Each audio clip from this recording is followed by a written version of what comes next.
The way we use our brains, of course, affects every single thing we do in our lives. It affects us personally, socially, academically, and professionally as well.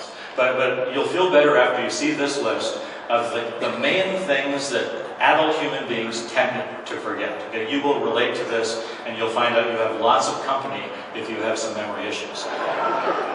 And last on this list, 38% of us it could have happened to some of you on your way to this event, actually. You ever had that experience? You've been on the highway driving for half an hour, let's say, and this list pops in your head. You know, did I feed the cat? Did I turn off the iron is another one? Am I burning the house down?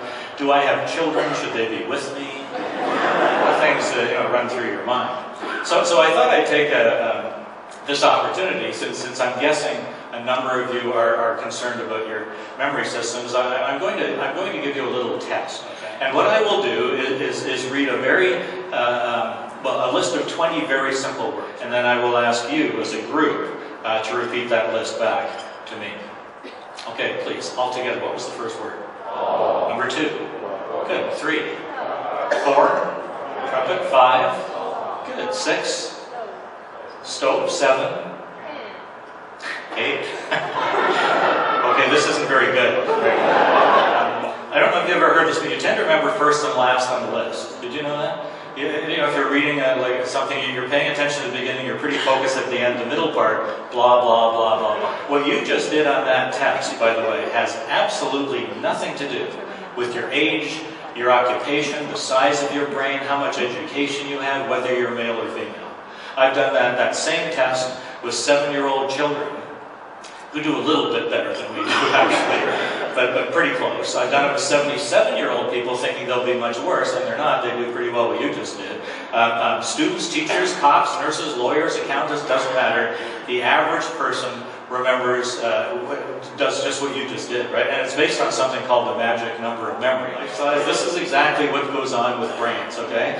Brain lubricant is like leaking out of our heads, and there are reasons that information tends not to stick. This applies when we're trying to learn and remember things ourselves.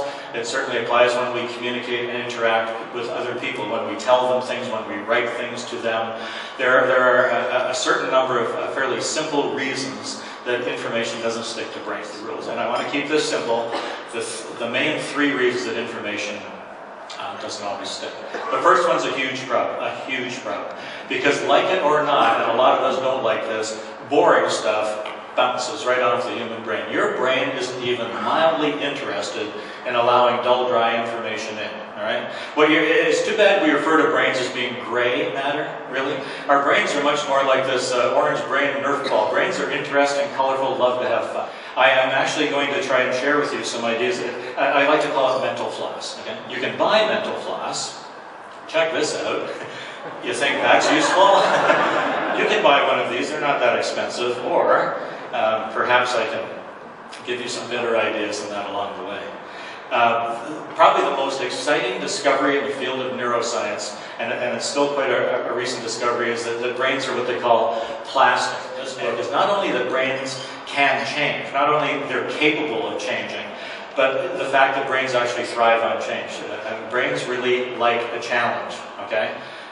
There is no known limit to the capacity of the human brain to do all kinds of things. As I said, we barely scratched the surface. We're not even sure exactly how much we can learn. You can grow dendrites, which I'm going to explain to you soon. You can develop new skills at any age. And as I said, your brain is quite capable of handling change. But unless our brains are pushed to engage in new activities, not just the ones that are fun and exciting, but even the ones that are upsetting and discouraging, frustrating, unless you do those unless you have that kind of emotional reaction, then almost no plasticity is going to take place. Okay? So if you keep doing the same things over and over, that's not going to happen.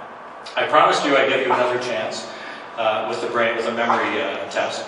I will go through it's a different list of words, but it's a similar kind of list. I'm not doing a magic trick here. I'm not trying to trick you in any way, all right? It's not a specially designed list. It's a list of 20 concrete objects unrelated to each other. As I give you the list this time, I will employ, I guess we can call them brain training principles, and this should help you considerably. And I'm hoping that, as a group, certainly we will start at one and we'll go in the right direction, right all the way to the end. number 20. What was the first picture? Growing out of the shoe, in the tree, into a, which is to on the desk, the stapler. Give yourselves a hand. That's very nice. Good for you. Thankfully, you can grow your dendrites without. It's not like you have to have an exercise program and set aside an hour a day. You don't have to buy books from people. You don't have to send money to people on TV. There are very simple things you can add to your daily lives that will actually make your dendrites grow, and I'll go through this list with you. Stay physically active. I'm hearing this more and more and more from neuroscientists. They say the number one thing you can do for your brain is add more physical exercise. Your brain takes up something like 2% of your body's mass, needs about 20% of your oxygen, right? So any way you can get more oxygen flow to your brain, very good thing. Next on the list, taking a course in something. Coming here to this conference actually was a very good decision that you made. They didn't ask me to say this, but it was, right? Because you come to things like this, you hear lots of, you go to workshops, you hear speakers, you learn from each other, you go over there to the trade show and see things there and have interesting conversations. Even if you don't agree with everything you're hearing or reading, that's okay, right? Because your brain is actively engaged and you're learning new things, right? Or you know, you're understanding certain things better. It's very good for your brain. Stock your life with rich experiences, read about things, learn about things that you don't really know very much about, interact with some people who may think a little differently than you do, because we can all learn from each other. This is a better look at the brain. And again, that's the top of your brain. So that's the left side of your brain. In one word, do you know what kind of, what goes on over there in a word? Anything? Logic, a word like logic, reason. And over here, what's it look like? It's more colorful, it's more creative, I guess you could say. Well, if the left side of our brain is reading, writing, arithmetic, school, and work, what's that? What do we have in the right side of the brain? Creativity, rhythm, imagery, dreams, emotions, symbols, synthesis. To conclude, I want to show you one image that I'm hoping will that you'll take with you and remember. Okay, because I'd like to think this summarizes my message quite nicely. Is take all of these smart, diligent, hard-working people on the left side of our brains. We want to take them out on a regular basis and show them a really good time. They'll appreciate that. Thank you so much for listening.